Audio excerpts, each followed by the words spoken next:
kehadirat Allah Subhanahu wa taala yang mana atas berkat rahmat dan karunia Allah kita bisa berkumpul pada sore kali ini yang insya Allah hadirin sekalian pada sehat-sehat ya. Amin ya rabbal alamin. Tak lupa juga salawat serta salam terus kita haturkan kepada Nabi Muhammad SAW, baik pada para keluarganya, para sahabatnya, maupun kita selaku umatnya hingga akhir zaman kelak. Sebelum kita berlanjut ke kegiatan yang lebih lanjut, sebelumnya saya ingin menyapa terlebih dahulu Bapak Asep Nur Halim sebagai Kepala Departemen Ilmu Ekonomi Syariah. Assalamualaikum Bapak. Waalaikumsalam warahmatullahi wabarakatuh. Febrian. Iya Bapak, sehat Bapak, Pak Asep? Sehat, alhamdulillah. Alhamdulillahirabbil alamin. Oke, dan Febrian kelihatan sehat juga. Dan lagi bahagia kayaknya. Iya, alhamdulillah Pak, di Bogor sekarang kondisinya lagi hujan, jadi agak adem lah gitu sekarang. Oke, mungkin yang terhormat, sebelumnya yang terhormat Bapak Asep Nur Halim selaku Kepala Departemen Ilmu Ekonomi Syariah Institut Pertanian Bogor. Kemudian yang terhormat jajaran dosen dan staf TU Ekonomi Syariah yang saya tidak bisa sebutkan satu persatu, serta yang saya hormati hadirin sekalian yang bisa menyempatkan waktunya pada kegiatan kali ini.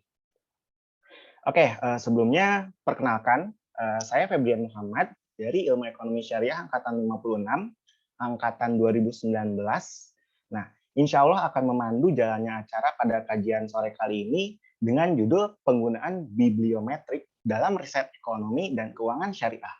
Sebelum kita melangkah lebih lanjut, izinkan saya mengucapkan basmalah untuk memulai acara pada sore kali ini secara formal. Bismillahirrahmanirrahim. Nah, hadirin sekalian, analisis bibliometrik merupakan sebuah metode untuk menganalisis data bibliografi yang ada di artikel atau jurnal. Nah, analisis ini biasanya digunakan untuk menyelidiki referensi artikel ilmiah yang dikutip dalam sebuah jurnal, pemetaan bidang ilmiah sebuah jurnal, dan untuk mengelompokkan artikel ilmiah yang sesuai dengan suatu bidang penelitian.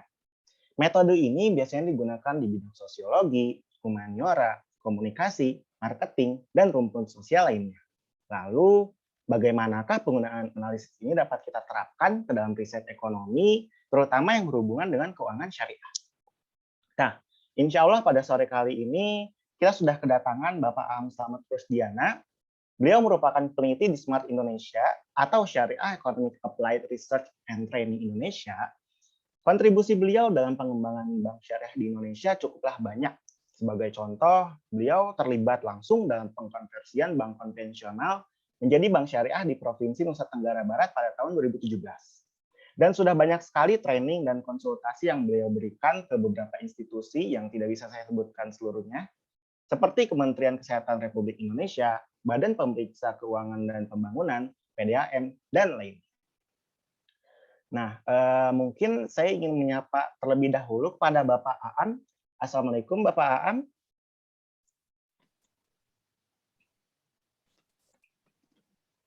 Waalaikumsalam warahmatullahi wabarakatuh. Assalamualaikum Bapak Ibu sekalian, Pak Ustadz Asep, guru saya. Pak Aam sehat di Bogor ya, di Dramaga ya Pak Aam ya? Betul, di kantor, sama di sini hujan ya, jadi masih agak dingin-dingin juga. Mas Febrian. Ya, mantap ya. Jangan lupa meluangkan doa gitu.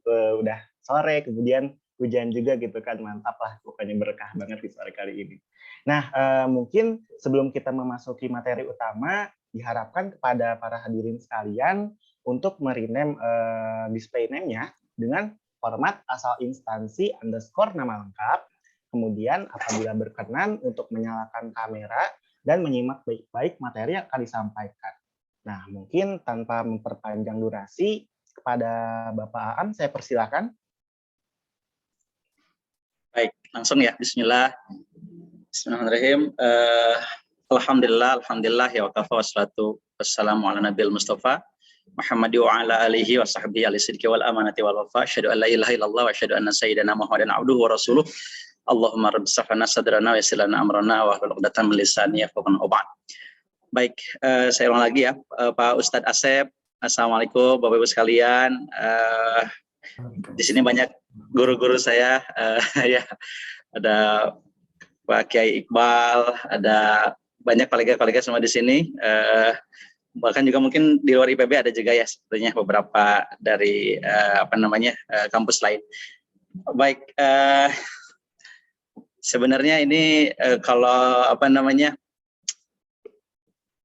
Keresek ini ya seperti brown bag seminarnya BI itu ya, seperti itu ya. Tapi sebenarnya Keresek dulu daripada BI itu ya, kalau dilihat itu. Jadi memang apalagi di kampus ini memang perlu sekali ini forum-forum seperti ini, forum diskusi seperti ini, terutama yang sifatnya membantu supporting terkait Tridharma begitu. Di sini sebenarnya saya sharing saja karena di sini juga sebenarnya sudah kolega, kemudian juga guru-guru, kemudian mungkin ada beberapa mahasiswa juga ya, Pak Asep ya, mungkin sebagian mahasiswa juga yang mungkin ke depan bisa menerapkan itu di dalam risetnya. Baik, tambah panjang kalam ya. Mungkin sebenarnya saya tadi Mas Febrian ya, Mas Febrian sekarang berarti sedang studi di ini ya, di FEM Ekonomi Syariah atau? Betul Bapak. Baik, sekarang baik. semester 6 di Ekonomi Syariah. Baik, mungkin diawalinya mungkin begini, karena beberapa teman-teman di FEM, terutama yang ekonomi syariah, sudah banyak yang magang di Smart ya. Di Smart ini tuh sejak 2019 kalau tidak salah. Ada namanya siapa Sofina tuh ya, Sofina Mujadidah tuh awalnya. Bimbingannya Prof. Azam sama Pak Iqbal ya. Waktu itu kalau nggak salah masuk juga di ISEF itu tulisannya. Skripsinya kalau nggak salah publish di GMOF ya. Dan beberapa setelah itu sampai sekarang alhamdulillah banyak juga yang magang dari IPB, demikian juga di luar kampus-kampus yang lain ya, Tazkiyah dan seterusnya. Nah, kebetulan bibliometrik ini adalah tools atau metode atau pendekatan yang wajib yang biasa kita ajarkan di awal untuk para teman-teman itu ya. Kenapa? Karena ini tuh harus dilakukan oleh semua peneliti, baik itu saya sambil izin share ya. Para peneliti baik itu yang mahasiswa begitu maupun juga para dosen. Kenapa? Karena bibliometrik ini sebenarnya komplementer atau juga pengganti dari studi literatur ya, bab 2 studi literatur. Nah, tetapi ini menggunakan alat bantu begitu ya, software gitu. Nah sebagai informasi lah ya, misalnya contoh saya lihatkan sedikit misalnya ini. Alhamdulillah nih yang magang ini di Smart ini banyak menggunakan bibliometrik itu dan beberapa sudah masuk juga ke publikasi ya, publikasi yang sifatnya bereputasi begitu. Misalnya kalau dari IPB ada namanya Amelia Tripuspita namanya. Sekarang di kementerian mana ya Amel itu. Tetapi dulu di sini dan sekarang juga membantu juga ya di ini. Nah itu banyak menggunakan bibliometrik ini, Atau mungkin yang kedua sebagai contoh adalah ini juga mahasiswa juga nih baru lulus dari Tazkiyah, ini banyak menggunakan bibliometrik, baru lulus S1 tapi Scopusnya sudah 7 gitu ya. Ini contoh saja. Jadi tulisannya di Scopus ini Aisyah ini ya, ini 7 dan mayoritas ini pakai bibliometrik gitu ya. Jadi bibliometrik ini sebenarnya metode yang tidak terlalu rumit, gitu, simple, tapi itu wajib dilakukan karena siapapun misalnya sekarang ada yang sedang skripsi atau tesis disertasi, dia topiknya misalnya tentang zakat misalnya, atau tentang wakaf misalnya, cash wakaf misalnya, atau tentang Islamic fintech misalnya. Nah sebelum ke topik utamanya, misalnya intention to use Islamic fintech misalnya peer-to-peer lending, nah itu kita cari literatur kan gitu ya, cari literatur dulu di awal, studi literatur dari artikel dan seterusnya. Nah sebelum ke sana biasanya kalau saya itu meminta mahasiswa itu untuk bibliometrik dulu, artinya melakukan studi literatur dengan alat bantu ini. Ada beberapa, misalnya ada Fosviewer namanya, kemudian ada Air ya, Biblioshiny dan seterusnya. Nah, jadi apa itu sebenarnya bibliometrik? Nanti mungkin sambil diskusi. Berapa lama ini, Mas Febrian, saya waktunya? Kurang lebih sampai jam 5, Bapak. Jam 5, baik. Oke, baik. Mungkin tidak lama-lama ya. Nanti kita banyak diskusi. Jadi apa itu riset bibliometrik? Nah, bibliometrik itu sebenarnya adalah metode atau perspektif atau pendekatan atau aplikasi analisis kuantitatif statistik tapi untuk publikasi ya. Cuma berbeda dengan metode penelitian yang lazim ya, ada kuanti-kuali. Kuanti itu kan sebenarnya secara umum tools atau model atau pendekatan yang ada model regresinya kan begitu ya, model ekonometriknya. Nah, bukan itu. Maksudnya adalah kuanti di sini adalah mengkuantifisir publikasi-publikasi yang sudah dilakukan terkait topik tertentu. Nah itu. Jadi bibliometrik itu sebenarnya dari biblio dan metrik. Biblio itu bibliografi ya.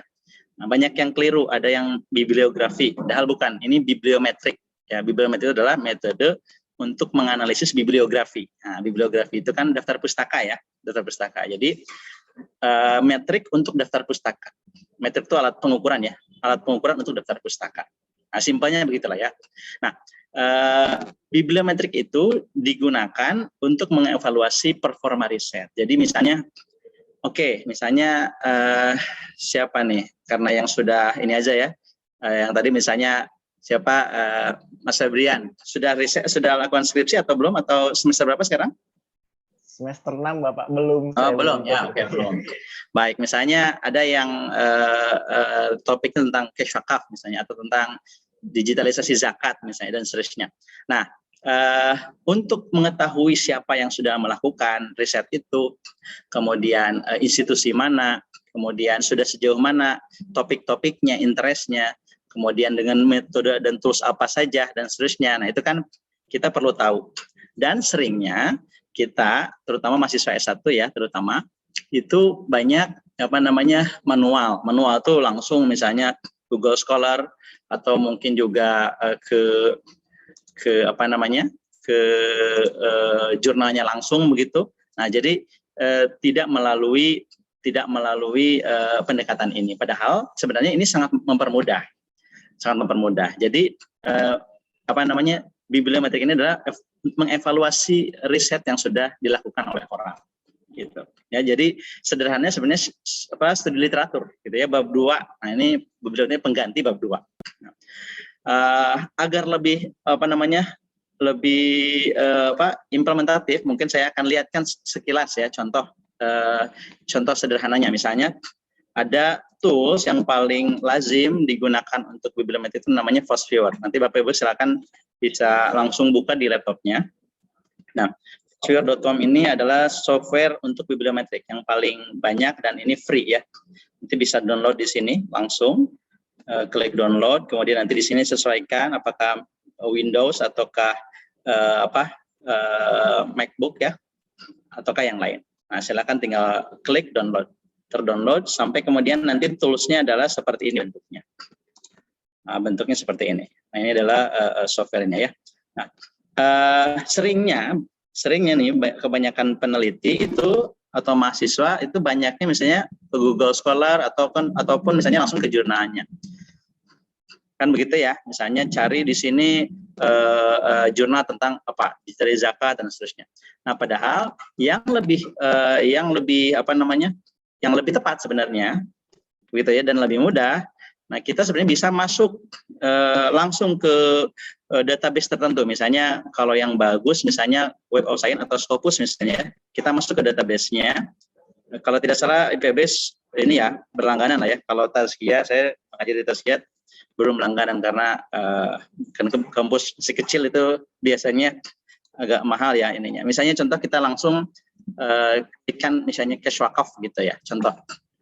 Nah, cash wakaf di judul, abstrak, dan keyword. Nah, ternyata ada 108 publikasi Scopus yang terkait cash wakaf itu. Oke. Nah, ini semua bibliometrik itu bukan mendownload semuanya. Jadi tidak mendownload 108 itu tidak. Tetapi yang kita download adalah metadatanya. Metadata itu adalah Excel atau CSV terkait ininya. Judul, penulisnya, tahunnya, nama artikel source-nya ya, nama jurnalnya dan seterusnya. Berapa disitasi dan seterusnya. Nah, contoh ya, misalnya saya langsung ambil nih semua metadatanya, dia ekspor. Kemudian diambil nih semuanya nih. Semua data-datanya. terkait kepenulisannya, tahunnya, citasinya berapa, nama jurnalnya, dan seterusnya. Kemudian juga afiliasinya, publishernya, dan seterusnya, sampai abstrak, keyword, dan seterusnya. Nah, begini ya. Ini langsung saya coba praktekkan saja. Nanti teori sambil kita bolak-balik ya. Nah, setelah itu nanti kita ekspor. Nah, ini kita akan mendownload metadata. Metadata itu adalah data database atau informasi terkait 108 artikel terkait cash wakaf tadi itu. Nah, bentuknya seperti ini. Bentuknya seperti ini. Nah, nanti CSV. Nah, ini ya. Jadi ini adalah metadata terkait cash wakaf itu tadi. Nah, bentuknya seperti ini. Jadi informasi-informasi terkait tadi penulisnya siapa, judulnya apa, tahun berapa terbitnya, nama jurnalnya dan seterusnya. Oke. Nah, saya balik lagi ke sini ya, sebentar ya. Nah, ini adalah database atau bibliografi terkait topik tertentu. Nah, siapa saja yang berkepentingan dengan riset bibliometrik ini? Ada beberapa. Misalnya yang pertama adalah librarians. Jadi sebenarnya bibliometrik ini awalnya adalah ilmu pustaka. Jadi pustakawan atau yang di perpustakaan ya. Nah, itu awalnya itu. Tetapi siapapun sekarang bisa lakukan. Mau ilmu apapun, mau ekonomi Islam, mau politik, mau agama, mau teknik, mau matematik, semua bisa lakukan karena kan riset bisa dilakukan oleh siapapun, artinya topik apapun. Artinya bibliometrik ini awalnya librarians, tapi ilmu pustaka, tapi sekarang ya siapapun bisa lakukan itu. Gitu ya. Nah, untuk apa? Karena dia nanti bermanfaat untuk, kalau librarian ya, nanti bagaimana kepustakaan diatur kan begitu ya. Misalnya rumpun ilmu sosial, ilmu ekonomi dan seterusnya, ilmu eksakta dan seterusnya, teknik dan seterusnya. Itu kan yang itu librarian ya. Nah, sementara kalau researcher juga bermanfaat. Researcher dalam hal ini dosen ataupun mahasiswa ya. Nah, itu researcher itu untuk conducting research. Artinya riset apa sih sekarang yang menarik? Nah, itu bisa dengan bibliometrik. Misalnya, saya ingin topik zakat, tetapi topik tentang apanya zakat itu? Nah, itu bisa dengan bibliometrik ini. Jadi conducting research gitu ya. Mengarahkan riset yang novelty. Kalau S3 itu ada namanya novelty, kebaruan begitu ya, yang belum orang riset, yang belum orang tulis. Nah, itu bagus sekali bibliometrik ini karena nanti bisa memetakan tren topiknya. Tren topik sekarang yang sedang in itu apa? 5 tahun sebelumnya tentang apa? Di Islamic Finance itu, di Islamic Economic itu. Tapi sekarang itu tentang apa? Gitu. Jadi dipetakan. Nah, demikian juga publisher. Publisher itu adalah penerbit. Misalnya dalam hal ini kampus atau penerbit jurnal ya. Dia bisa memetakan begini. Siapa sih sebenarnya reviewer yang cocok kalau topiknya Islamic Fintech misalnya. Nah, jadi diarahkan oleh bibliometrik ini nanti siapa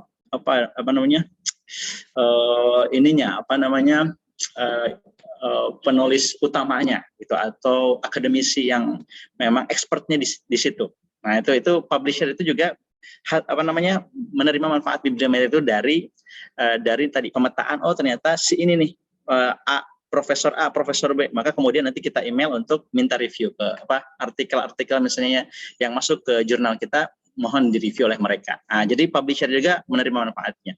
Demikian juga department chairs. Jadi kadang-kadang kampus atau LPPM atau lembaga mutu gitu ya. Jadi memetakan dosen terbaik di fakultas apa. Nah, itu kadang-kadang bisa melalui ini. Artinya siapa yang paling banyak menulis tentang topik ini. Nah, itu dari bibliometrik. Jadi beberapa pihak itu bisa menerima manfaat atau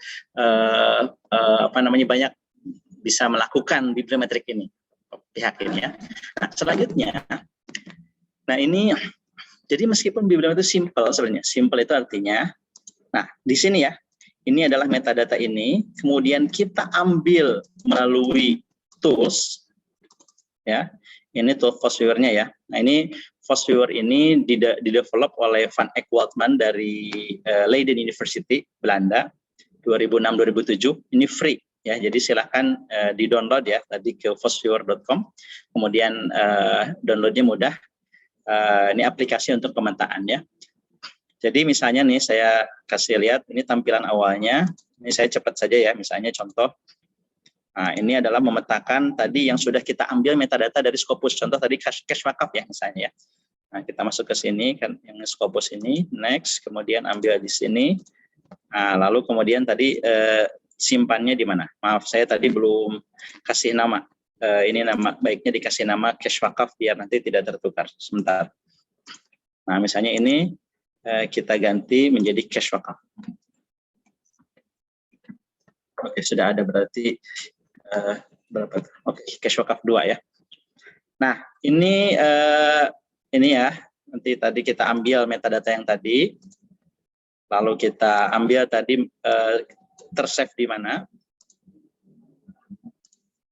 Nah, seperti ini. Ini tadi yang sudah ini ya, sudah kita rubah namanya. Nah, sudah masuk nih. Ini sudah masuk. Apakah yang mau apa saja yang mau kita petakan? Apakah judulnya saja atau abstraknya? Karena kan tadi metadata tadi itu sudah diambil, judulnya abstraknya sudah diambil ya. Nah, contohnya misalnya biasanya ini total abstrak, kita petakan semua ini, lalu kemudian semua yang tadi 108 artikel terkait cash wakaf itu sudah kita masukkan ke software ini. Nah, seperti ini.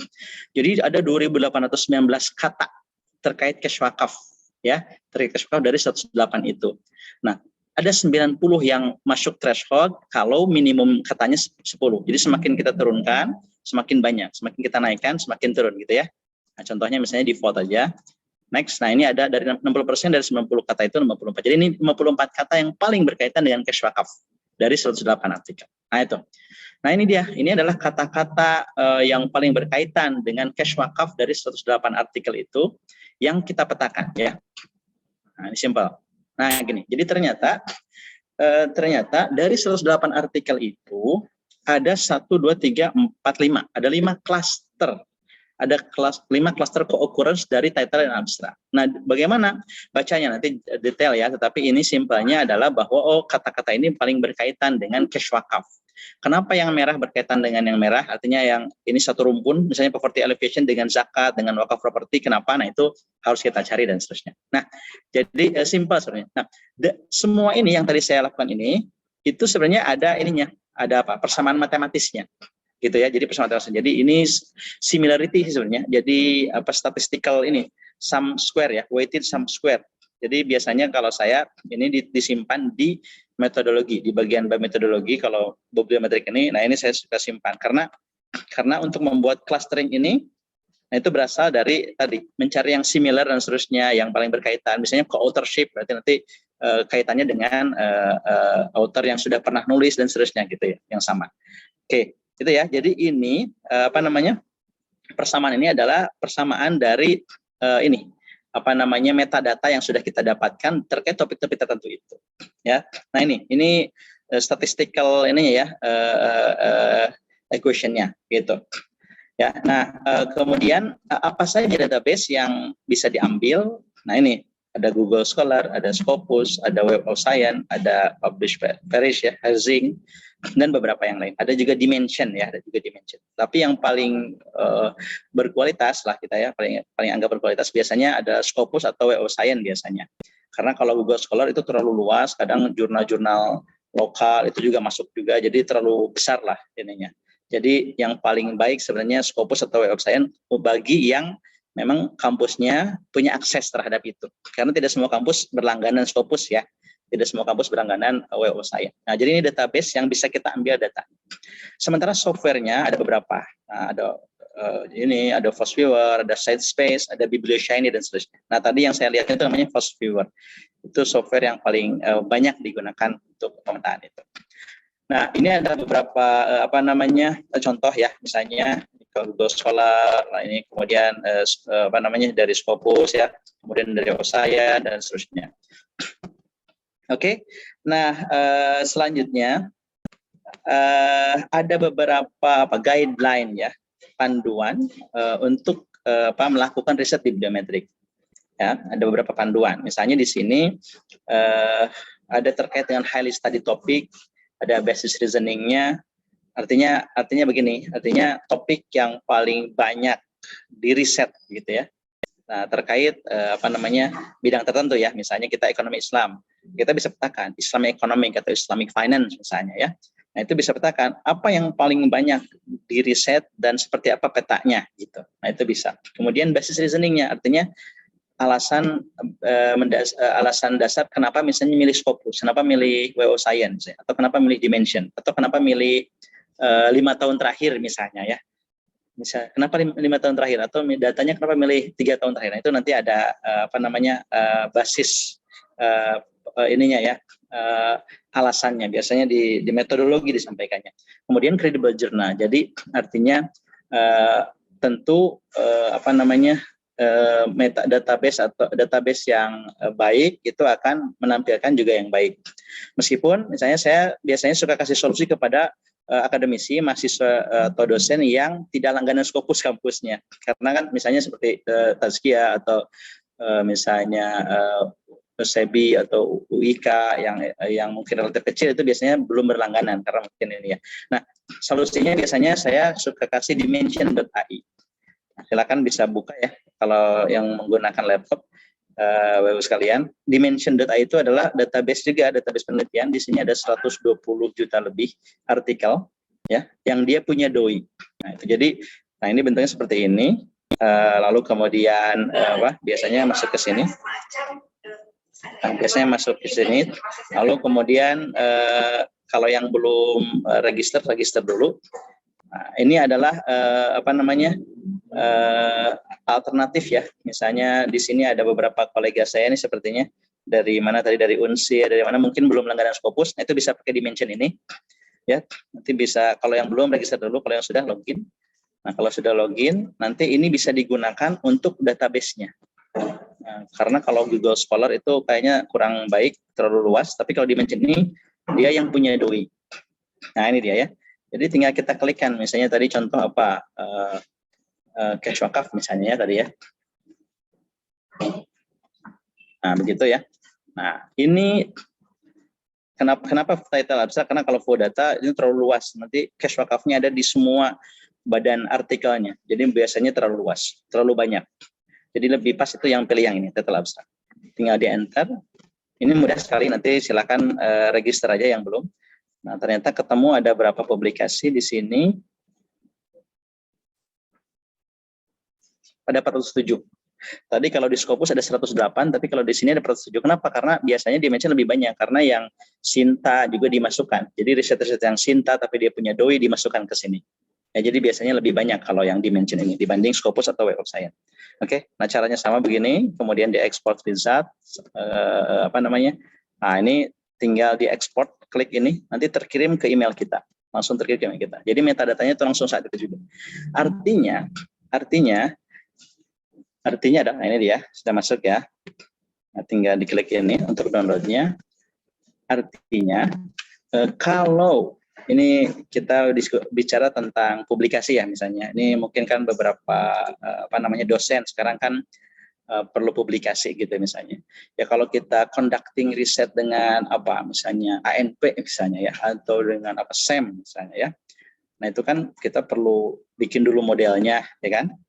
Bikin dulu modelnya, terus kemudian setelah itu wawancara ketemu pakar misalnya dan seterusnya. Itu kan pasti perlu waktu ya untuk mendapatkan datanya. Untuk mendapatkan perlu waktu ya, termasuk juga misalnya regresi kah atau DEA misalnya atau apa, itu kan cari datanya. Tapi kalau ini mencari datanya seperti itu. Jadi pada saat itu juga. Ya, gitu misalnya tadi kita mau ambil data, metadata terkait zakat digitalization misalnya. Nah, itu bisa saat itu juga, bisa dapat saat itu juga, dan bisa diolah saat itu juga, bisa dianalisis saat itu juga, gitu. Jadi ini efisiensi waktu kalau meriset dengan bibliometri. Tentu saja perlu pendalaman ya, kalau untuk lebih berbobot tentu perlu pendalaman. Tetapi maksud saya adalah ini sangat membantu dari sisi literatur review gitu ya, studi literatur sangat membantu. Kenapa? Karena nanti tidak perlu kita capek-capek untuk tadi mendapatkan datanya, tapi langsung saja ke basis data tadi itu. Contoh yang tadi misalnya yang Dimension itu ya. Nah, berarti kita bisa ambil, saya biasanya mengarahkan, karena kalau 407 misalnya mahasiswa, misalnya nggak mungkin ya kalau baca 407 gitu ya. Biasanya saya di sini nanti citation, jadi urutkan berdasarkan citasi, artinya dari sisi kualitas yang banyak disitasi. Nah, ini adalah artikel-artikel yang paling bagus terkait cash wakaf. diurutkan dari 1 sampai 407. Ini kan 60 dissertasi dan seterusnya. Nah, biasanya saya kalau ke mahasiswa nih, itu 20 artikel silakan download yang paling banyak citasi misalnya, atau 30. Mungkin kalau S2, S3 misalnya mungkin 50 atau 100 artikel gitu ya, terkait ini silakan dibaca dulu, kan begitu. Nah, jadi itu untuk pendalamannya nanti, itu kita baca masing-masing artikel. Tapi untuk pemetaannya, ya tadi, cukup dengan tools tadi itu, Fosviewer itu. Oke ya, jadi ini selain Scopus, terutama untuk yang kampus yang belum langganan, ini bisa buka dimension.ai, bisa register, nanti bisa ambil metadata di sini. Baik, saya balik lagi ke sini ini ya. Nah, kemudian ada justifikasi ya. Justifikasi artinya justifikasi tadi saya bilang perlu kenapa misalnya contoh saya balik ke Scopus tadi ya. Kenapa misalnya terutama untuk yang banyak ya, misalnya Islamic Bank itu kan mungkin ribuan, atau Islamic Finance itu kan mungkin ribuan. Tapi agar kita lebih spesifik, misalnya 5 tahun terakhir, gitu. 5 tahun terakhir karena mungkin ingin memetakan yang update, topik-topik yang update. Nah, itu ada justifikasinya kenapa milih begitu, kenapa milih demikian dan seterusnya. Jadi harus jelas dan harus di metodologi biasanya perlu disampaikan. Nah, kemudian detail riset artinya nanti saya akan coba lihatkan yang tadi Fosviewer dan juga yang R ya, nanti mungkin satu lagi. Nah, ini lanjut dulu ya sampai jam 5 ya, nanti baru kita diskusi. Oke. Nah, selanjutnya ada namanya artikel outline. Apa itu? Artikel outline adalah ada 2 bentuk kalau kita berupa paper ya. Ada 2 bentuk pemuatan atau penampilan riset bibliometrik. Jadi yang pertama itu adalah standar, ada 5 bab. Pendahuluan, studi literatur ya, kemudian metodologi, hasil diskusi dan konklusi 5 bab, sama seperti skripsi ya. Sama seperti tes disertasi 5 bab ini, atau IMRAD atau apa gitu ya. Ada yang tipe kedua. Nah, tipe kedua itu adalah tipe paper bibliometrik tapi tidak tanpa ada literatur review. Jadi dari pendahuluan, dari introduction itu langsung ke metodologi. Oke, saya ulang lagi ya. Jadi artikel outline itu untuk bibliometrik maksudnya ada 2 tipe. Tipe yang pertama mirip dengan skripsi, mirip dengan tugas akhir. Jadi bab 1 adalah pendahuluan, bab 2 studi literatur, 3 metodologi, 4 hasil dan diskusi atau finding, dan 5 konklusi rekomendasi. Nah, tapi yang tipe kedua itu bisa hanya 4 bab. Nah, lalu bagaimana 4 bab itu? 4 bab itu adalah tanpa ada literatur review. Jadi dari bab 1 pendahuluan langsung ke bab 3 metodologi. Oke, kenapa demikian? Karena apa kira-kira tanpa ada literatur review?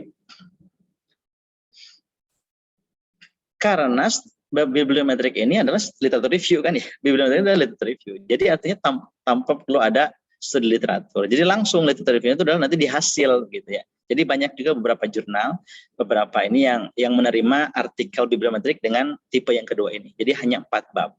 Jadi dari pendahuluan langsung ke metodologi. Pendahuluan misalnya tadi tentang cash wakaf bagaimana dan seterusnya, kemudian tujuannya kan nanti memetakan gitu ya, riset tentang cash wakaf. Lalu setelah itu langsung ke metodologi yang digunakan bibliometrik. Jadi tanpa ada studi literatur bab 2-nya gitu ya. Jadi langsung ke metodologi. Kenapa? Karena tadi bibliometrik ini adalah metode untuk pemetaan riset-riset. Artinya untuk studi literatur, sehingga dia masuknya di hasil discussion gitu ya. Discussion. Itu tipe kedua. Jadi ada 2 tipe artikel atau paper bibliometrik. Ada tipe 1 yang standar 5 bab dan tipe 2 4 bab. Baik. Nah, selanjutnya ini contoh ya, ini beberapa contoh-contoh ya. Beberapa contoh-contoh riset misalnya ini pertama sekali nih waktu itu pertama COVID ya. Jadi kata kunci adalah COVID dan halal food. Gitu ya. Jadi ini sudah terbit di IGIF ya, European Journal of Islamic Finance, jurnal Itali. Nah itu dengan Fosviewer. Nah jadi riset ini sebenarnya bibliometrik ini untuk para tadi mahasiswa ataupun dosen yang sedang melakukan riset ya, riset yang sifatnya memang harus dilakukan semesteran atau tahunan. Apapun metodenya, misalnya mau menggunakan nanti di ujungnya menggunakan SEM ya, karena misalnya untuk melihat apa namanya persepsi atau apa atau behavior perilaku dan seterusnya. Nah, sebelum SEM ya bisa biblio dulu. Jadi riset itu bisa ada riset utamanya, ada riset yang supportingnya, artinya apa namanya ya ini pemetaan studi terdahulu gitu. Tapi satu artikel tersendiri namanya bibliometric study. Begitu ya. Nah, ini ada contoh yang lain, ini menggunakan R. Jadi kalau yang tadi yang saya lihat kan ada FOSS, ada juga yang R Biblioshiny, ini lebih banyak outputnya seperti ini nih, seperti banyak sekali output tampilannya dan lebih detail. Baik, apa namanya? Mungkin sebelum ke materi kedua, saya ada satu lagi PPT. Boleh ada pertanyaan, boleh juga Mas Febrian barangkali. Silakan.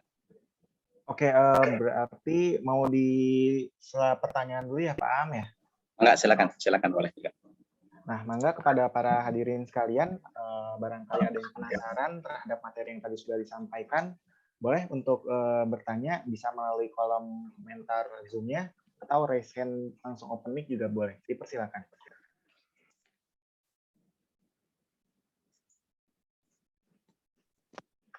Izin bertanya.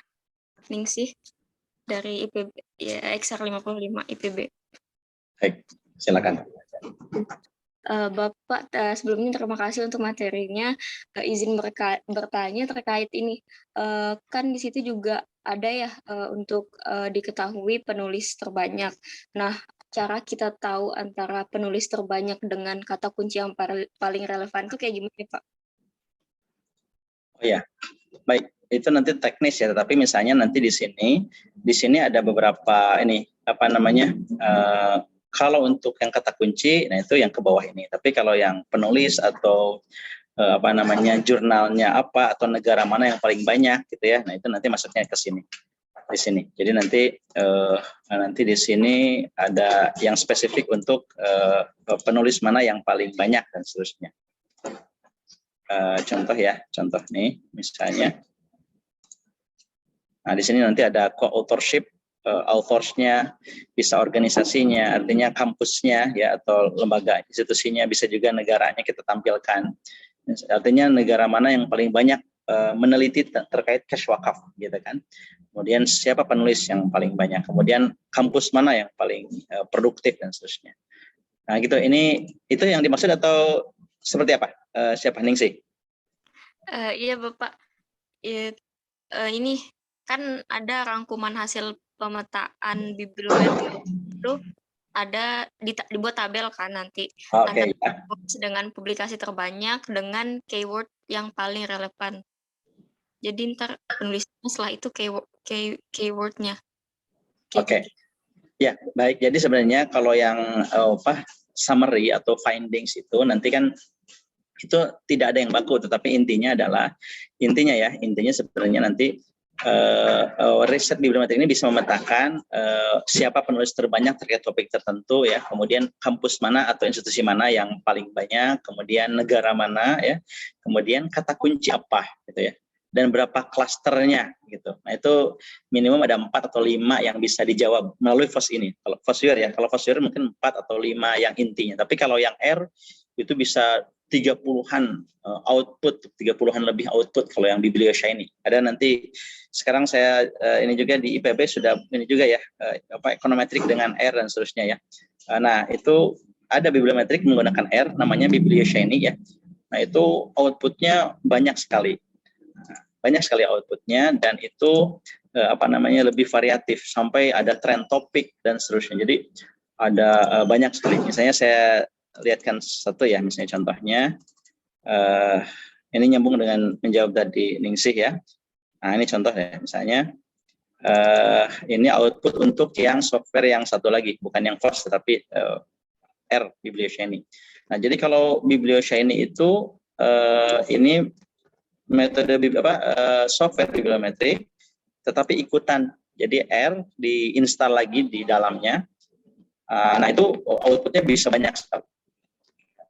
Jadi lebih dari 4 atau 5. Jadi bisa memetakan ini misalnya trivial plot, bisa ini author's impact misalnya ya.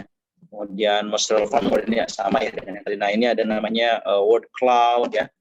Kemudian ada trend topik. Nah, ini menarik sekali karena ini bisa memetakan topik apa yang paling yang update, yang kebaruan topiknya.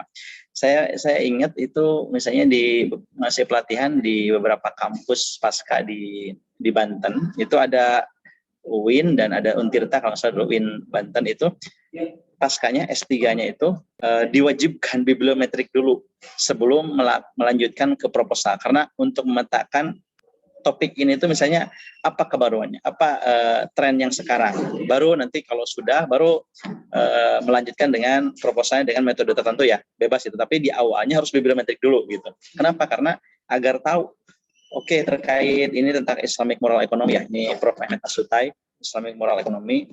Nah itu apa tahun ke tahun itu tentang apa ininya, apa namanya, trend topiknya. Nah, ini beberapa output untuk yang R ya. Jadi memang lebih banyak daripada first viewer. Ini thematic evolution, jadi bicara tentang evolusi tema dari periode ke periode terkait topik tertentu. Jadi nanti banyak sekali yang bisa dibahasakan, dielaborasi, dianalisis gitu. Nah ini contohnya. Kemudian bisa menjawab Ningsih ya. Ya, baik Bapak, terima kasih. Baik, saya ada pertanyaan dulu atau saya lanjut lagi, atau ada pertanyaan silakan kalau masih ada. Bagaimana hadirin? Apakah masih ada pertanyaan sebelum Pak Am untuk melanjutkan materinya lebih dahulu? Lanjut dulu ya, saya lanjut dulu. Baik. Ya, saya rasa lanjut dulu Pak. Oke, nah yang kedua ini saya ada beberapa yang mungkin belum tersampaikan. Misalnya tadi ini sudah ya terkait bibliometrik itu apa. Nah ini ada beberapa definisi dari bibliometrik, baik dari Hawkins, kemudian British Standard Edition ya, kemudian ada Wikipedia dan sebagainya terkait term atau definisi bibliometrik ya. Nah seperti yang tadi saya sebutkan bahwa itu bibliometrik itu adalah evaluasi kuantitatif berdasarkan pola publikasi ya dari komunikasi makro mikro beserta kepengarangannya ya. Nah kemudian, ini jadi ini ada metode itu ada beberapa pertimbangan ya. Yang pertama desain penelitian, artinya yang harus hati-hati adalah ketika menentukan kata kunci. Misalnya gini, contohnya saya meneliti tentang intention of Muslim milenial ya. Muslim milenial intensi Muslim milenial terkait cash wakaf misalnya. Nah itu kata kuncinya apa gitu, kata kunci untuk memetakan bibliometrik itu apa, apakah detail seperti itu ataukah misalnya hanya cash wakaf ataukah wakaf intention. Nah jadi harus hati-hati dalam menentukan kata kunci yang akan kita cari di database, baik itu Scopus atau misalnya Dimension gitu. Jadi desain penelitiannya di awal itu harus jelas. Nah saya biasanya membagi ke dalam dua, ada namanya deduktif, ada induktif gitu ya, ada deduktif, ada induktif. Jadi besar, kecil, atau spesifik ke general gitu. Jadi kalau ya, jadi ada deduktif, induktif. Jadi kalau memang topiknya masih terlalu luas ya, misalnya masih terlalu luas, nah nggak apa-apa kita langsung spesifik dengan topik tertentu. Langsung spesifik. Jadi nanti kata kuncinya lebih spesifik gitu kira-kira. Kecuali memang ketika kita spesifik itu sedikit sekali artikel yang kita dapat dari database gitu ya, misalnya dari Scopus. Nah berarti coba diperluas dulu kata kuncinya, baru nanti dielaborasinya nanti kita spesifikkan gitu. Jadi nah bagaimana caranya yang mencari yang tepat? Tentu itu harus coba-coba, karena kita nggak tahu berapa artikel yang kita dapat gitu. Jadi harus dicoba nanti. Oh kalau kata kunci ini gimana? Kalau kata kunci ini gimana? Misalnya contoh yang simpel ya. Contoh, ada yang meneliti tentang misalnya sekarang wakaf, green wakaf misalnya ya, green wakaf. Wakaf ini ya, wakaf hijau dalam hal ini kan SDG ya, ke lingkungan. Nah ketika kita klik green wakaf di Scopus misalnya, ternyata sedikit itu misalnya cuma hitungan 4 atau 5 artikel. Misal ya, kalau 5 artikel kan dipetakan kan terlalu sedikit ya. Biasanya kalau saya itu di atas 30-an itu biasanya cenderung lebih baik kalau untuk memetakan. Tapi kalau terlalu sedikit misalnya apalagi di bawah 10 itu ya hampir bisa, tapi kurang baik lah, sangat kurang baik. Nah maka kemudian bisa diganti kita, oh berarti bukan green wakaf kata kuncinya, misalnya wakaf environment misalnya. Wakaf environmental. Jadi harus dicoba-coba. Jadi harus coba-coba ketika kata kunci itu harus dicoba mana yang pas, sehingga misalnya hasil dari metadata yang ini ya. Nah, ini ada berapa? Ini kan 108, ini sudah sangat cukup lah cash wakaf ya. Nah, tapi kalau masih sedikit, berarti harus kita coba rubah, tapi dengan maksud yang sama. Maksud saya tadi green wakaf dengan wakaf environment kan masih di area yang sama gitu ya. Nah, tinggal nanti kita jelaskan bahwa maksud kita adalah begini-begini, tapi kata kuncinya adalah green and wakaf. Nah, gitu. Green and environment misalnya. Ya, wakaf environment, wakaf dan lingkungan dan seterusnya. Nah, itu yang tadi yang saya maksud adalah pertanyaan pemandu ya, desain penelitian. Jadi itu ruang lingkup dan seterusnya itu juga perlu disesuaikan. Nah, yang kedua ada namanya kompilasi ya. Kompilasi tadinya basis data bibliografinya. Jadi ini tadi Scopus atau apa, dan harus validasi. Artinya apa? Validasi sorting ya. Jadi nggak semua itu kita langsung bisa olah. Nah, ini banyak yang banyak yang kurang tepat, keliru karena dia langsung saja, padahal ini harus dirapihkan. Jadi tidak semua metadata itu bisa langsung kita olah, harus dirapihkan dulu misalnya. Nah, ini ya. Nah, ini mungkin ada yang kurang rapih dari sisi itu misalnya. Nah, ini kan ada yang kurang ini ya, jadi harus diperbaiki dulu. Ada yang mungkin yang harus di-delete, ada yang harus mungkin disesuaikan gitu ya, penulisnya dan seterusnya. Jadi itu sorting gitu ya. Baru kalau sudah rapi, nah itu baru kita olah gitu. Nah, jadi salah satu yang krusial itu adalah sorting ini, karena kadang-kadang bisa jadi ada artikel yang sama tapi 2 kali. Mungkin ya karena satu dari jurnalnya, satu mungkin dari misalnya ya ResearchGate misalnya, dan itu dianggap beda. Kadang begitu juga. Nah, jadi harus dicari, dilihat, dibuang satu kalau ada yang seperti itu dan seterusnya. Nah, itu namanya sorting ya. Penyortiran. Kemudian ekspor tadi ya. Jadi ekspor itu setelah kita sudah tentukan, baru nanti kita ekspor. Nah, demikian juga sorting itu bisa dari sini, bisa awal dari sininya. Tadi saya hanya 5 tahun terakhir misalnya, kan bisa. Nah, begitu ya contoh ya. Jadi kita yang hanya ambilnya di sini limit tuh 5 tahun terakhir, atau 10 tahun terakhir, atau 3 tahun terakhir.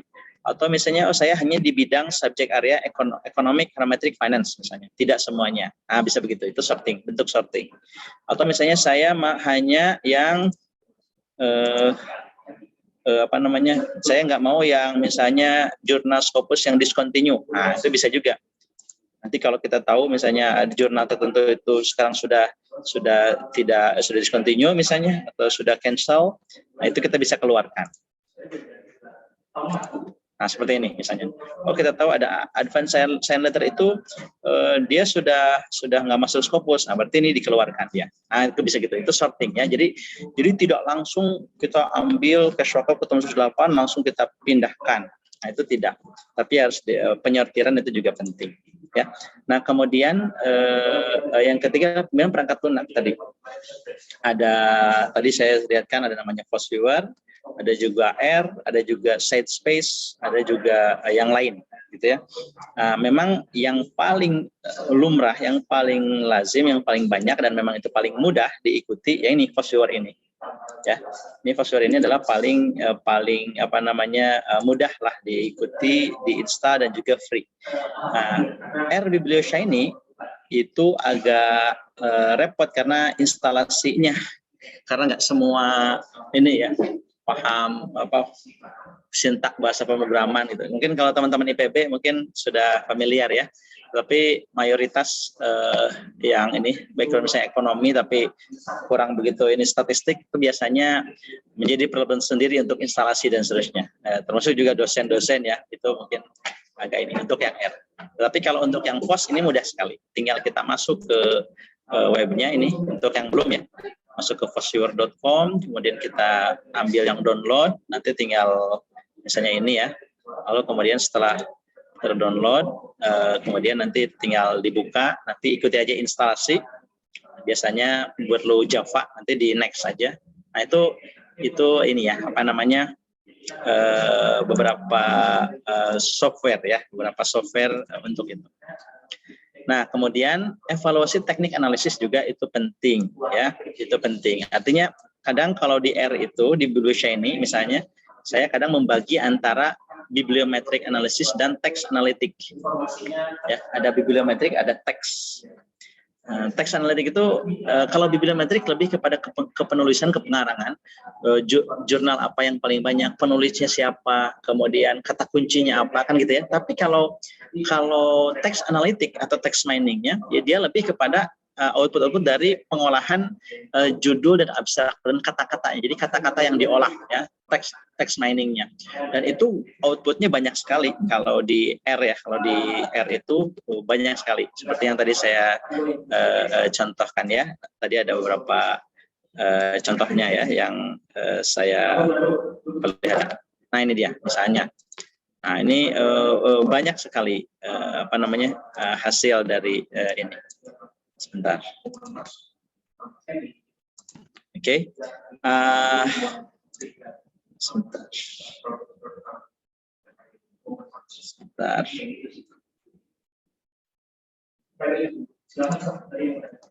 Oke, sebentar.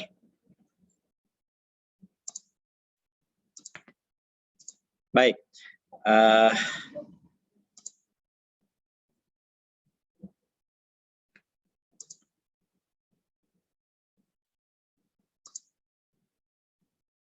Oke. Nah, selanjutnya ya. Selanjutnya. Oke.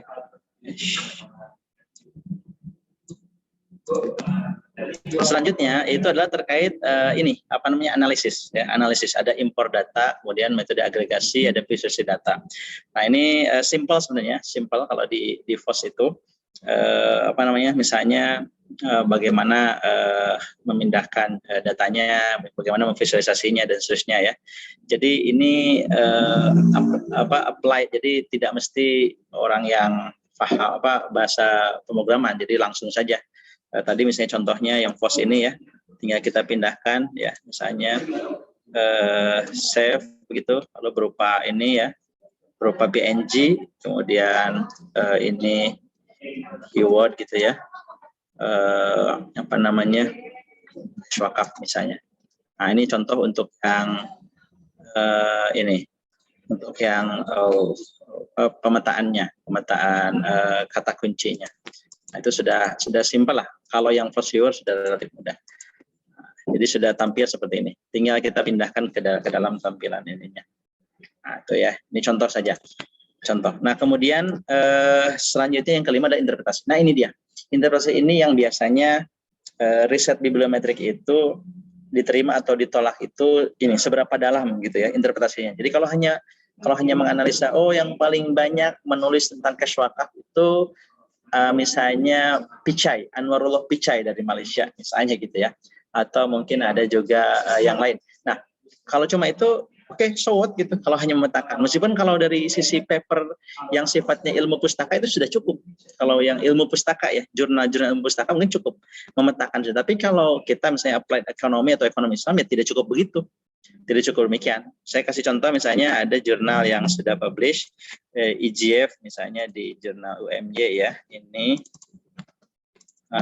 terkait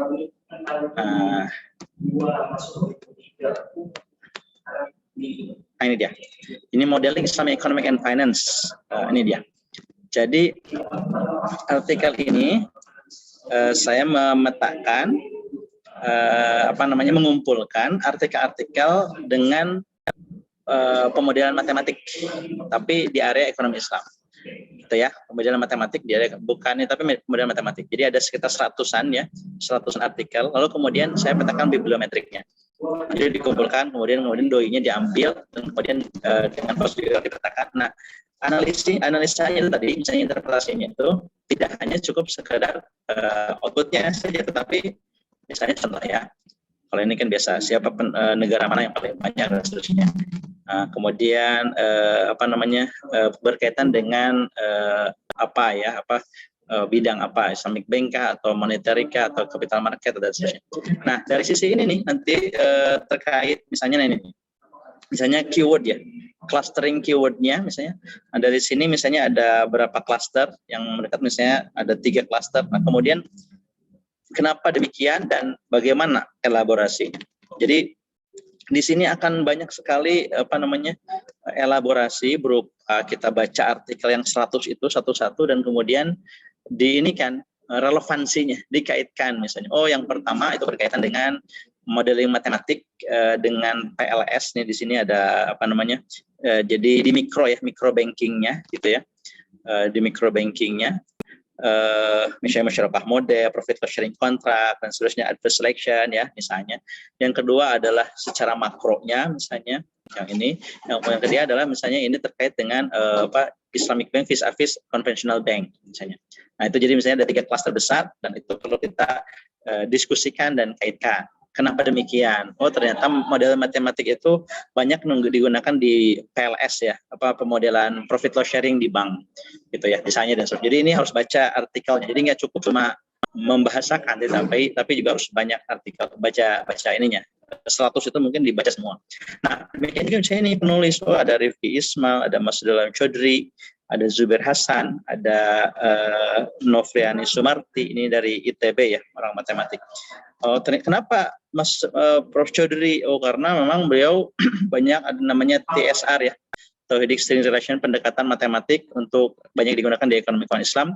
Nah, itu jadi kita baca dan seterusnya. Jadi ada banyak sekali inilah ya, pembacaan kemudian untuk mengelaborasi itu gitu. Jadi kalau ininya simpel, memetakan ininya sudah simpel, tapi nanti kenapa demikiannya gitu. Nah, itu mungkin yang pendalamannya dan seterusnya ya. Demikian juga ini institusinya, ini nama jurnalnya ya, Jurnal King Abdul Aziz JKU dan seterusnya, itu yang paling banyak untuk kemudian matematik. Nah, jadi ada banyak sekali diskusi di sana terkait pendalamannya gitu ya misalnya. Oke, nah saya balik lagi ke ini ya. Oke, nah kemudian itu yang kelima. Nah, ini adalah basis data yang digunakan. Tadi saya jelaskan sekilas. Ada Dimension, ada Lens, ada Google Scholar, ada Crossref bisa juga, ada Garuda, PubMed ya untuk lebih. Lagi ikut seminar. Oke, ada untuk yang medis ya, itu PubMed, kemudian ada Scopus dan lain-lain. Jadi ini beberapa basis data yang bisa digunakan sebagai sumber data. Nah, ini beberapa toolsnya. Saya jelaskan dari FastViewer, ada Google Metric, ada SetSpace, ada Bib Excel dan seterusnya. Nah, ada beberapa manfaat ya bibliometrik. Yang pertama, identifikasi keunikan jurnal untuk membedakan fokus dan cakupan jurnal satu dengan jurnal lainnya. Ya, artinya terutama publisher jurnal biasanya dia ketika penjudulan juga yang baik adalah yang spesifik kan gitu ya. Yang baik itu adalah yang spesifik jurnal itu. Jadi jangan umum gitu. Jurnal ekonomi Islam, tapi spesifik tentang apa gitu, dan bidangnya juga lebih spesifik. Nah, itu bisa kita elaborasi dan bisa kita cari sebenarnya melalui bibliometrik ini. Kemudian revisi cakupan jurnal ya, kemudian kesesuaian reviewer tadi sudah, rekrutmen editor reviewer, kemudian penulis paling produktif tadi ya, kemudian rasio kolaborasi dan seterusnya, organisasi paling produktif dan seterusnya. Nah, ini beberapa kelebihan misalnya mampu melihat tren perkembangan literatur, mampu melihat pola perkembangan pengetahuan, kemudian metode yang cukup jelas dan straightforward karena berbasis pengukuran yang relatif sederhana. Dan juga yang keempat nih, di satu sisi hasil bibliometrik itu cukup objektif dan tidak bias. Kenapa? Karena data itu sebenarnya kita pakai ya populasi bukan sampel. Betul ya, populasi bukan sampel. Artinya kita kan semua misalnya dari cash markup, berarti kan semua data kita olah. Jadi yang kita ini itu adalah populasi. Jadi bukan sampel tapi populasi, dan itu sehingga menyebabkan tidak bias. Artinya kita tampilkan apa adanya, berapa klasternya, siapa penulis terbanyak, bagaimana tren topiknya dan seterusnya. Gitu ya. Ini beberapa kelebihan. Meskipun demikian, ada beberapa kekurangannya. Misalnya ya tadi tidak mengcover seluruh area riset, kemudian terkadang perlu beberapa sumber. Nah, jadi begini. Kadang ada juga yang mengkombinasi antara basis data Scopus dan Web of Science. Karena ada jurnal yang dia terindeks Scopus tapi tidak terindeks Web of Science misalnya. Nah, itu bisa begitu juga. Jadi dikombinasi, jadi digabung metadatanya. Itu beberapa artikel jurnal itu begitu juga. Kenapa? Agar lebih optimal nanti hasilnya. Kemudian perlu orientasi informasi yang lebih robust. Artinya kan ini kan sebenarnya hanya memetakan, sebenarnya hanya menampilkan, mengumpulkan artikel dengan topik tertentu, kemudian dipetakan. Jadi harus tepat formulasinya agar apa namanya, karena ini kan ya sebenarnya bukan kalau dari sisi robust dari sisi misalnya dengan ekonometrik ya, dengan ekonometrik ini ya approach misalnya seperti regresi OLS atau mungkin VAR ECM dan seterusnya, tentu itu lebih robust ya dibanding ini, karena ini kan hanya memetakan saja kan gitu. Nah, jadi perlu ada formasi yang tepat untuk itu, terutama dari tadi di awal ketika penentuan keyword, kata kunci dan seterusnya, itu perlu jelas. Nah, yang terakhir, hasil tidak mencerminkan publikasi informal, misalnya surat kabar atau sosmed misalnya, sehingga kemampuan prediksi tidak sepenuhnya proses. Gini, ada yang menarik. Ini kan memetakan akademik ya, academic publication, jadi jurnal apa. Jadi dia tidak memetakan misalnya surat kabar kan, misalnya ini kan bukan akademis, atau sosmed misalnya Twitter atau Facebook. Nah, maka kemudian ada yang lain, mungkin kalau yang nomor 4 ini mungkin sekarang ada sentiment analysis, tapi datanya dari database-nya dari Twitter. Jadi kita ambil data dari Twitter, misalnya bagaimana persepsi orang terhadap cryptocurrency, sentiment analysis terkait cryptocurrency misalnya. Lalu bagaimana perspektif Islam terkait itu. Nah kan kita bisa ambil itu, beberapa ada artikel menarik. Jadi ambil data dari database sosmed, misalnya Twitter, lalu kemudian mungkin dapatnya mungkin ratusan ribu atau jutaan mungkin ya, yang hashtagnya cryptocurrency gitu. Lalu kemudian kita olah sentimennya gimana, positif atau negatif atau netral atau high positif atau high negatif. Lalu kemudian kenapa lebih banyak negatif misalnya, atau kenapa lebih banyak positif. Nah itu nanti kita elaborasi. Jadi artinya kalau bibliometrik ini lebih banyak di akademik, artinya memetakan riset yang sudah publish gitu kan, dengan basis data tadi Scopus atau website dan seterusnya, tapi dia tidak bisa sosmed. Nah ini mungkin yang lain, big data yang lain ya, misalnya tadi sentiment analysis, ada mungkin Python atau apa gitu ya, itu bisa dilakukan dengan yang lain. Artinya tidak bisa kalau bibliometrik itu mengcapture sosmed gitu, nggak bisa. Itu kekurangan. Nah ini beberapa catatan ya, misalnya bibliometrik mensyaratkan pentingnya metadata, kemudian dimension dan force viewer dapat dimanfaatkan untuk mahasiswa jurnal yang memiliki DOI. Artinya tadi untuk beberapa akademisi, mahasiswa, dosen yang tidak berlangganan Scopus, itu mungkin dimension itu bisa menjadi solusi ya. Meskipun saya tahu kalau IPB kan sudah pasti langganan ya, IPB, UI, UNER itu kampus-kampus besar itu tentu berlangganan. Jadi langsung saja. Tapi banyak mahasiswa, terutama S1 yang nggak ngerti bahwa dia berlangganan Scopus gitu ya, nggak punya akun Scopus. Jadi mohon mungkin itu dosen-dosennya mungkin biar ini kan mengarahkan, daripada dimension atau apa, lebih bagus ya Scopus saja langsung. Jadi ambil database-nya tadi langsung ke Scopus, ambil metadatanya untuk diolah gitu ya. Silahkan. Jadi pasti itu punya akun ya, tinggal ke perpustakaannya biasanya gitu. Nah kemudian atau biasanya langsung online kan, yang penting NIM-nya dimasukkan biasanya langsung. Nah kemudian untuk hasil yang maksimal perlu kolaborator dari kalangan perpustakaan. Artinya ya memang secara umum sekarang kan begitu ya. Jadi sekarang tuh zamannya kolaborasi. Jadi tidak nulis sendiri gitu. Jadi bareng-bareng dengan mahasiswanya, dengan teman kolega dosen di kampus yang berbeda, dengan lembaga penelitian lain, agar punya aneka dimensi. Jadi satu mungkin punya competitive advantage di metodologi, satu di kontennya, satu di apanya gitu dan seterusnya. Jadi itu perlu kolaborasi agar optimal hasilnya. Begitu ya. Sudah beberapa. Oke, mungkin sementara itu sepertinya ada beberapa chat ya ini ya yang mungkin bisa kita diskusikan sama-sama. Mohon maaf kalau saya terlalu cepat ini. Baik, silakan Mas Febrian, saya kembalikan dulu waktu. Oke, baik, Masya Allah ya atas penyampaian materinya dari Pak Am yang sudah disampaikan mulai dari pendefinisian secara umum itu perihal bibliometrik hingga praktik langsung gitu. Dan contoh penggunaan aplikasi yang mungkin salah satunya tadi Force Viewer itu. Nah mungkin kembali lagi seperti yang tadi ya, pada hadirin sekalian, apabila ada yang ingin ditanyakan bisa melalui kolom komentar Zoom atau bisa langsung open mic di kolom Zoom-nya. Mungkin kepada hadirin sekalian dipersilakan. Oke, baik. Ini saya dulu ya Mas ya, lihat di chat ya. Boleh, boleh. Ada sih Share baik pertanyaan ini. dari Pak Ada Joni berapa ya? sepertinya. Oke, baik. Maaf. Oh, ini. Maaf. Oh, register nih apa? Cara register ke Dimension apakah harus daftar dulu? Ya. Jadi ini Pak Joni ya, desain dari Unsil ya. Assalamualaikum Pak Joni, ini teman dari. Waalaikumsalam. Sehat Pak Am? Alhamdulillah baik Pak Joni. Ya, jadi bagaimana register ke Dimension? Ya betul. Jadi harus tadi masuk, misalnya saya langsung lihatin aja ya. Masuk ke sini ke Dimension. Nah, kemudian setelah itu nanti ikutin saja apa namanya?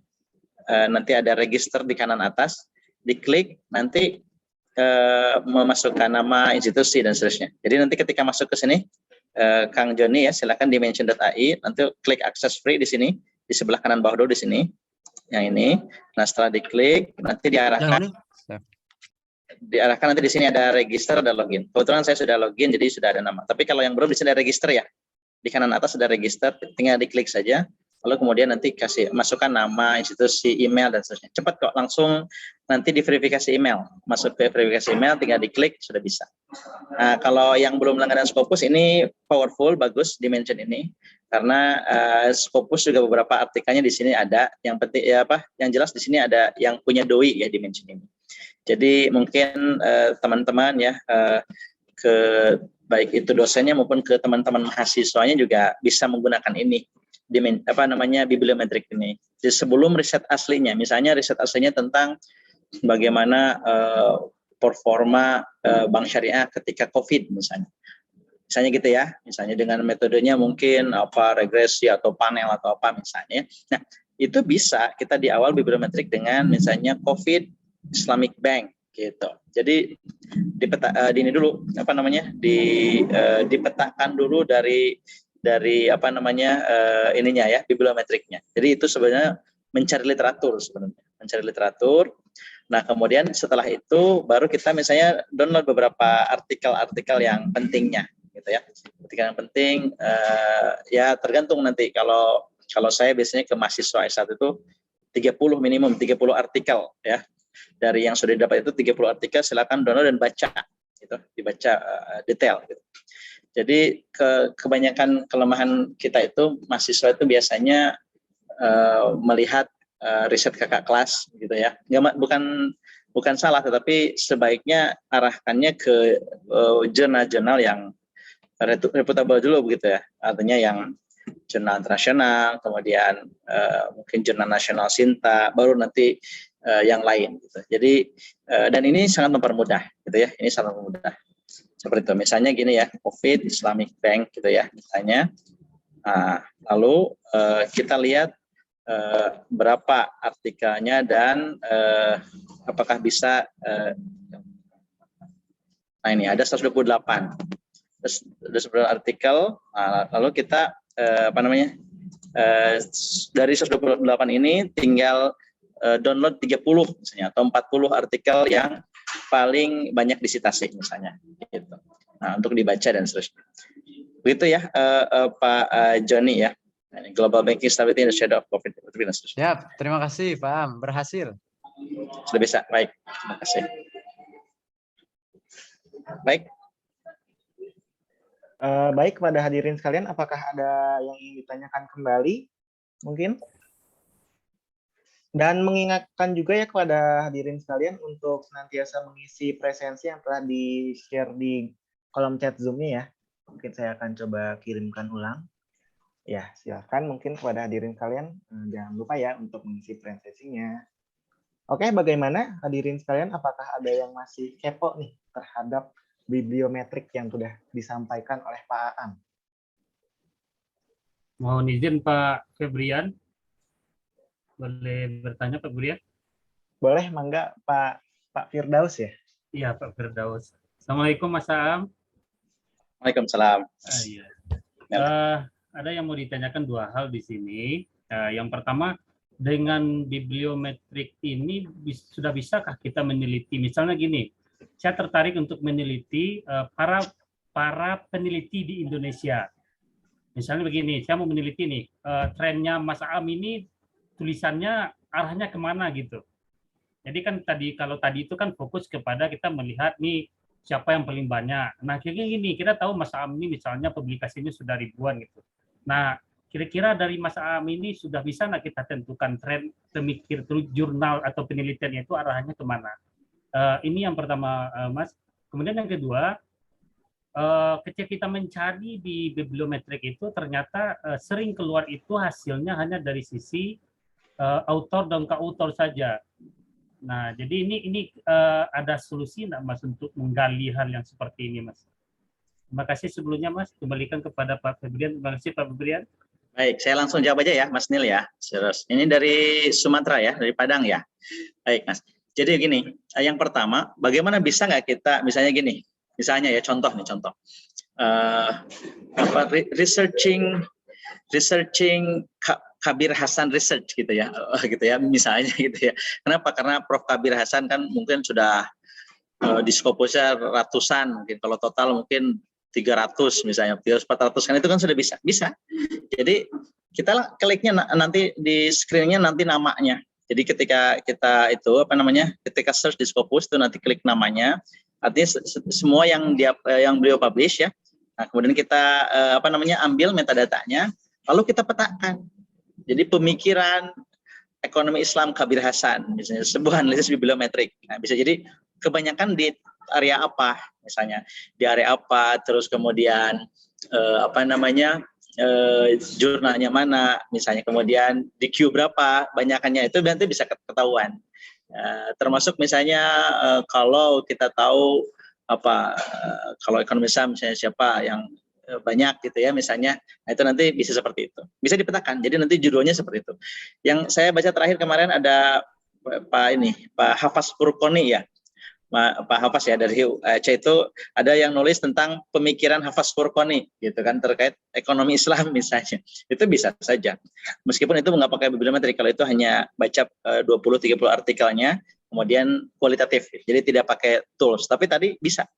Jadi bisa seperti itu, Mas Nil Firdaus. Jadi masuk ke Scopus atau Dimension, kemudian kita klik namanya dan nanti semua tulisannya kita ambil metadatanya lalu dipetakan. Bisa. Termasuk yang kedua adalah memetakan jurnal tertentu.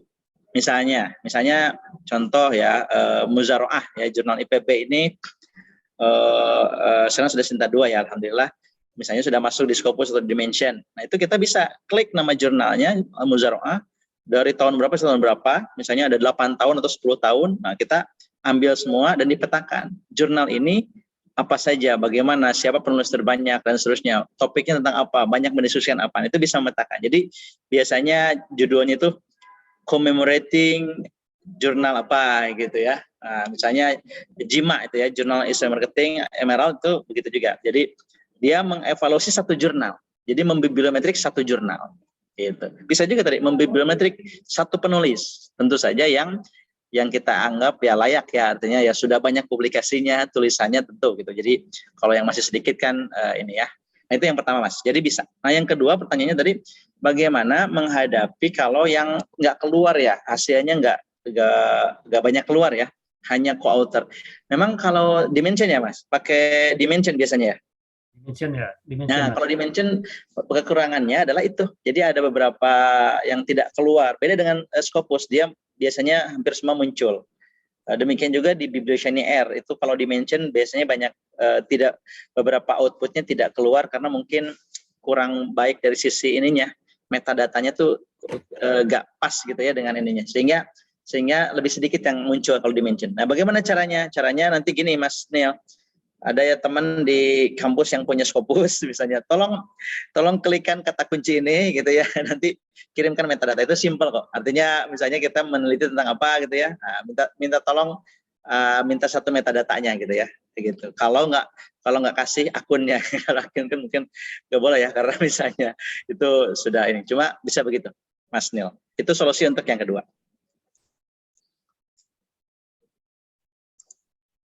Bagaimana? Apakah ada tanggapan dari Mas Firdaus mungkin? Cukup, Mas Firdaus? Oke, baik. Baik. Nah, ini ada satu lagi ya, ada tambahan satu lagi pertanyaan. Siapa ini, Mbak Arida Harahap ya? Izin tanya, maaf boleh ulang penjelasan tentang maksud kuantitatif. Oh ya, maksudnya kuantitatif adalah mengkuantifisir, artinya sebenarnya dipetakan. Simpelnya adalah berapa jumlah misalnya di kas wakaf OPCA itu ada 8 gitu maksudnya. Jadi bukan kuantitatif, model kuantitatif bukan kuantitatif metode kuantitatif seperti regresi bukan, tapi mengkuantifisir jumlah penulis untuk topik ini, jurnalnya ada berapa, misalnya Indonesia itu berapa publikasinya, itu maksudnya. Bukan berarti bahwa bibliometrik ini termasuk metode kuantitatif, bukan. Seperti itu ya, mudah-mudahan bisa menjawab Mbak Arida ya. Ini dari mana? Dari UNER ya. Baik, ada lagi yang lain? Ini sudah 5.20, tidak terasa nih, ada mungkin 10 menit lagi ya? Iya, ada 10 menit lagi, Pak. Bagaimana dari hadirin sekalian?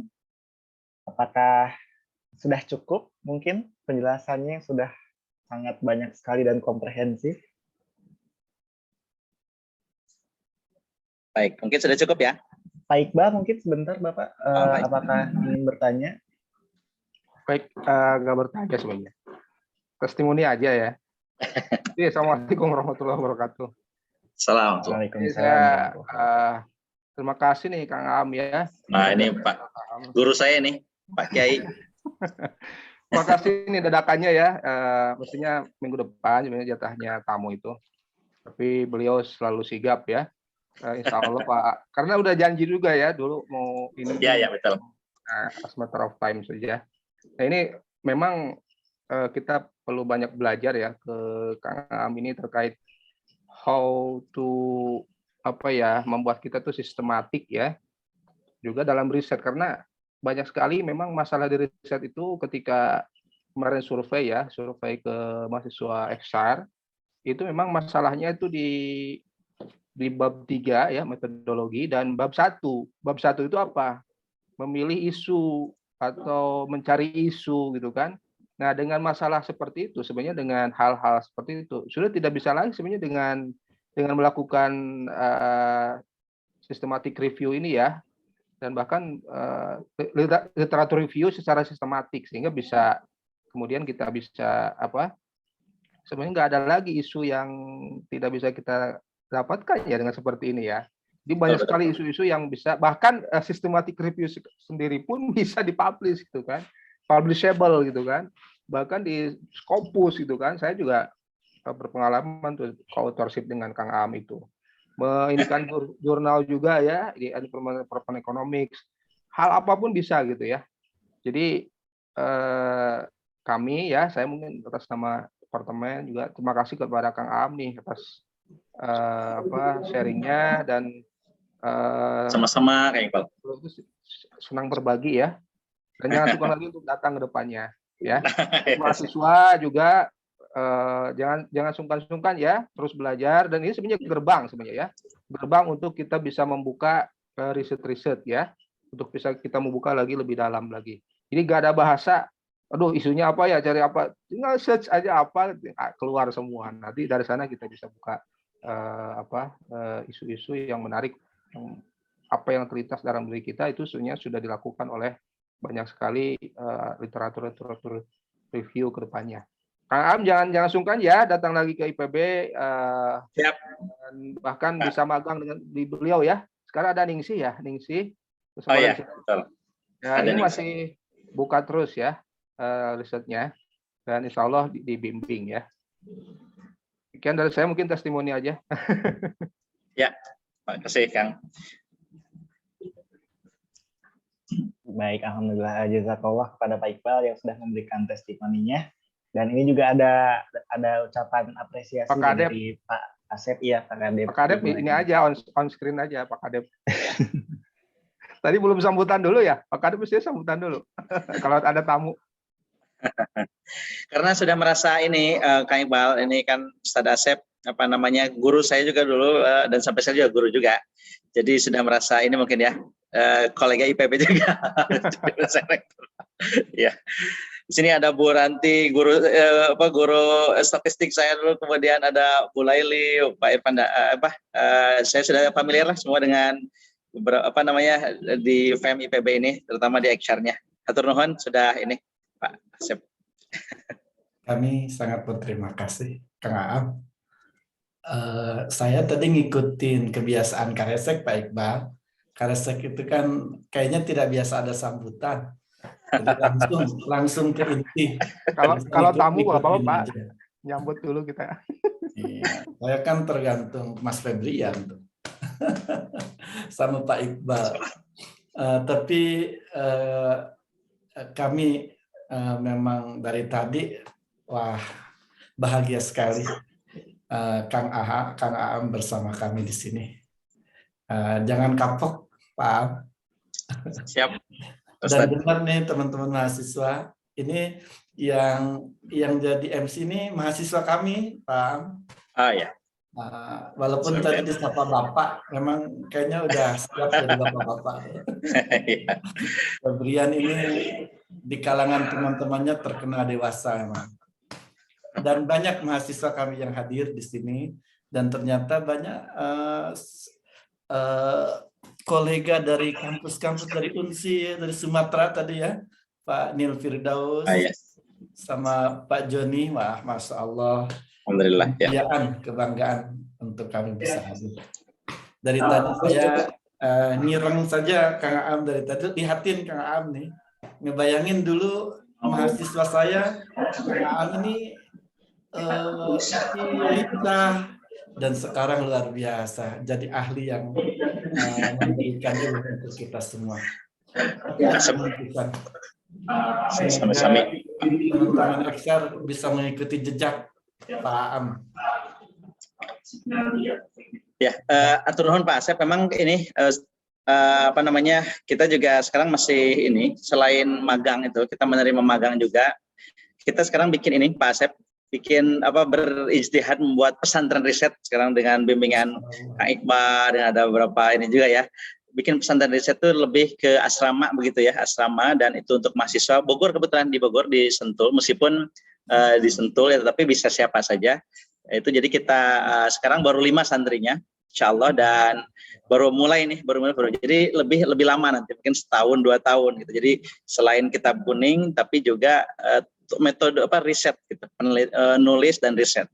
Mudah-mudahan nanti bisa bermanfaat lah sedikit banyak ke depan gitu. Karena begini, kalau magang hanya sebulan 2 bulan Pak Asep, tapi kalau ini bisa lebih lama gitu, bisa lebih lama. Alhamdulillah tadi kan santri gitu ya, jadi santri. Ya betul, santri. Jadi nanti free, dan kemudian kita semuanya free lah gitu, semuanya free. Dan tadi alhamdulillah ternyata output dari yang magang itu mahasiswa semester 6 sudah Scopus gitu ya, dan ada yang sudah ada 5 dan seterusnya gitu. Jadi kita akan coba perpanjang itu dan menjadi lebih terstruktur, tersistematis begitu. Demikian, nanti mungkin bisa buka juga emailnya. Bukan email, web ya, Adkia Pesantren Riset. Nanti bisa mahasiswa IPB welcome sekali, karena kalau backgroundnya sudah bagus ya, artinya bibitnya sudah bagus, nanti jauh lebih cepat lagi gitu ininya hasilnya. Ya betul, Hairunisa betul ya, Bu Leli betul, Hairunisa sudah pernah magang juga, dan beberapa yang lain di IPB bagus-bagus memang. Kalau di IPB itu hampir semua bagus lah. Kalau mohon maaf ya kalau misalkan mungkin di yang lain ini ya, tapi karena mungkin sudah ini ya, sudah terstandar lah semuanya. Gitu Pak Asep dan semua. Kalau ada mahasiswa IPB daftar di pesantren Pak Aam itu langsung diterima gitu. Ya tentu nanti ada interview. Ada berapa kuotanya? Baru 5? Sebenarnya sekarang karena baru awal ini, kemungkinan besar ada untuk putri dan putra. Tapi sementara ini untuk putri ada 5 lagi, mungkin kuota 5 lagi nih.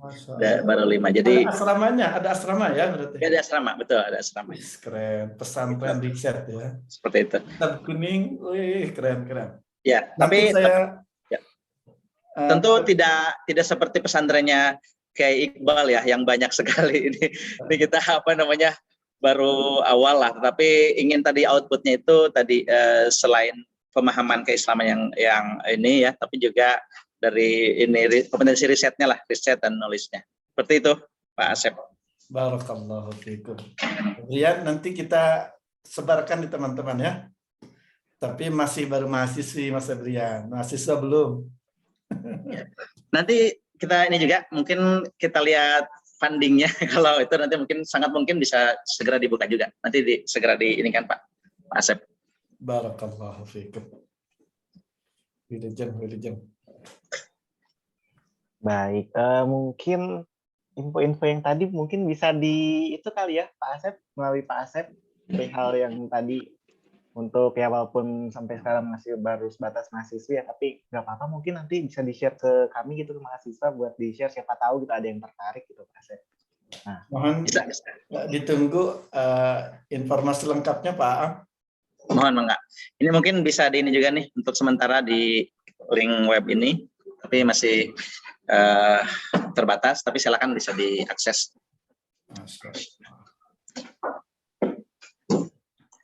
baik, mungkin kita cukupkan aja ya sesi Q&A dan nostalgianya tadi oleh Bapak Asep dan Kang Aam.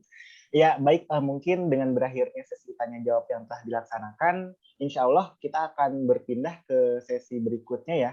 Mungkin operator bisa dibantu, akan ada sesi penyerahan sertifikat yang insya Allah akan diwakilkan oleh Bapak Asep mungkin sebagai Kepala Departemen Ilmu Ekonomi Syariah. Mangga mungkin kepada Pak Asep. Mohon berkenan menerimanya Pak Am. Ya, atur nuhun Pak Asep. Sangat berterima kasih, sangat bermanfaat ilmu yang sudah disampaikan. Semoga menjadi ibadah dan jariah. Bahagia menyaksikan dan menimba ilmu dari Kang Aam. Barakallahu fiikum. Amin. Terima.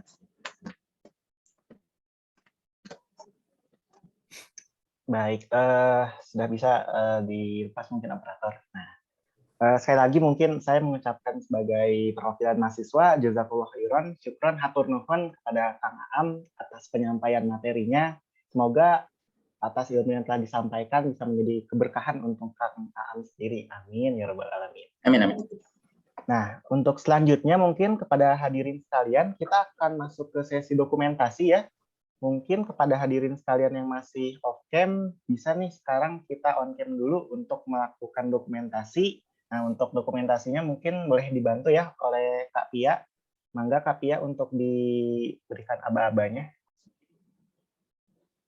Ya, kepada hadirin yang tidak berhalangan untuk on kamera bisa di-on-kan ya kameranya. Mungkin saya hitung mundur aja. 5, 4, 3, 2, 1. Oke, teman-teman yang masih mau on cam silahkan ya. Oke, saya share, saya screenshot dulu. 1, 2, 3. 1, 2, 3. Slide kedua mungkin sebentar. 1, 2, 3. Ya, baik, terima kasih. Saya kembalikan ke Febrian. Baik, terima kasih Kak Pia atas dokumentasinya. Nah, mungkin dengan berakhirnya sesi dokumentasi yang baru saja kita laksanakan, berakhir pula kegiatan kajian kita pada sore kali ini. Nah, dengan mengucapkan hamdah bersama-sama, alhamdulillahirabbil alamin, serta doa kepada Subhanaka Allahumma.